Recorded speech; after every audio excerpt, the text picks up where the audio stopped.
Hello everyone, আসসালামু আলাইকুম। Welcome to another blog.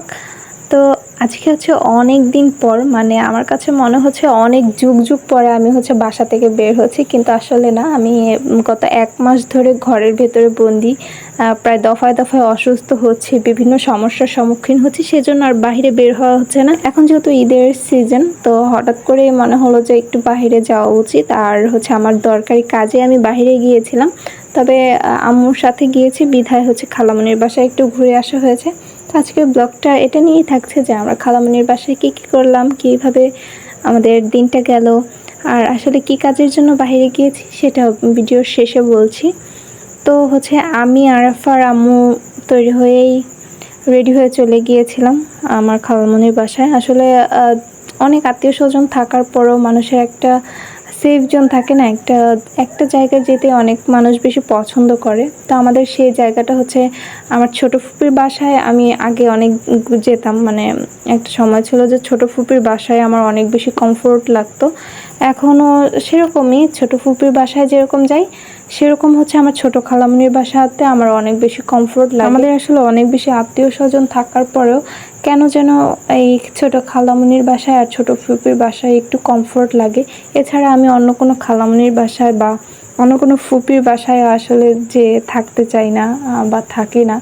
তো খালামণির বাসায় গেলে অনেক বেশি, মানে মায়ের পরে যে স্থানটা থাকে সেটা খালাদের জন্য থাকে অবশ্যই। আর আমার এই খালামণির জন্য আমার এমনিতে অনেক বেশি সফট কর্নার, কারণ প্রেগনেন্সির সময় একটা মেয়ের সাথে থাকে তার বাবা মা ভাই বোনেরা, কিন্তু আমার এই খালামণি আমার প্রেগনেন্সি টাইমে অনেক বেশি সাহায্য করেছে। এবং কি আমার সংসার শুরু থেকে আমার খালামণি হাঁড়ি পাতিল আমার জন্য যা যা করতে পেরেছে সে ততটাই করেছে, আমার বাবা মায়ের মতো।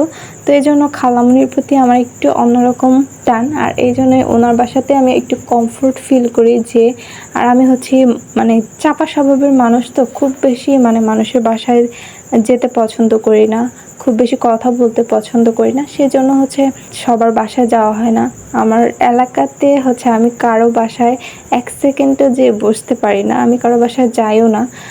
নিজের সবসময় নিজের রুমের মধ্যে একা একা থাকতে অনেক বেশি ভালো লাগে।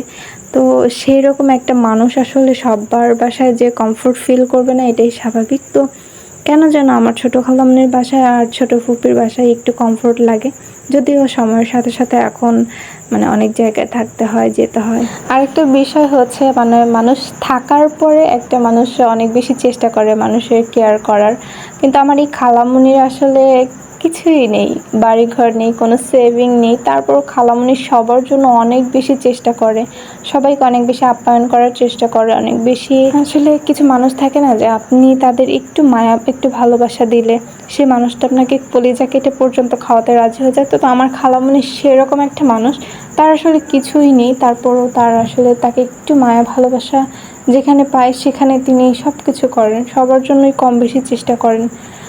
অনেক বেশি আত্মীয় স্বজন থাকলেও সবাই আসলে সেরকম আপ্যায়ন করতে পারে না। তো আমার খালামণির তেমন ভালো বাড়িঘর নেই, তেমন ভালো সেভিং নেই, তারপর খালামণি যথেষ্ট চেষ্টা করে আমাদের জন্য, এমনকি সবার জন্য। এবং কিছুদিন পরপরই সবাইকে দাওয়াত দিয়ে খাওয়ানোর চেষ্টা করে। তো আসলে বিশেষত এরকম যে যাদের এখন অনেক বেশি আছে কিন্তু তারাও কিন্তু এই জিনিসটা করে না, যেটা আমার এই খালামণি না থাকার পরেও করে আমাদের জন্য। এই জিনিসটা অনেক বেশি ভালো লাগে। তো আজকের দিনটা খালামণির বাসায় এভাবেই কেটে গেল। আর আসলে গিয়েছিলাম আমি যেহেতু খুব তাড়াতাড়ি একটা সিদ্ধান্ত নিতে যাচ্ছি, তো আমার একটা সিভি বানানো খুব দরকার ছিল। সিভি জমা দেওয়ার লাস্ট ডেট ছিল কাল, মানে এই ভিডিওটা যেদিন করছি তার পর দিন। তো সিভিটা আমার মাস্ট বানাতেই হতো, সেই জন্য বাইরে গিয়েছিলাম। তো সিভিটা বানিয়ে কোনো রকম মানে তাড়াহুড়ো করে আম্মুর এদিকে আম্মু একটু গরুর মাংস খাওয়ায়। আম্মুর অনেক বেশি প্রেশারের সমস্যা হয়ে গিয়েছিল। আমার যেহেতু হাই প্রেশার, একটু গরুর মাংস খাওয়ার পরে আমার মাথা ব্যথা শুরু হয়ে গেছে, তো আম্মুকে নিয়ে তাড়াতাড়ি বাসায় চলে আসতে হয়েছে।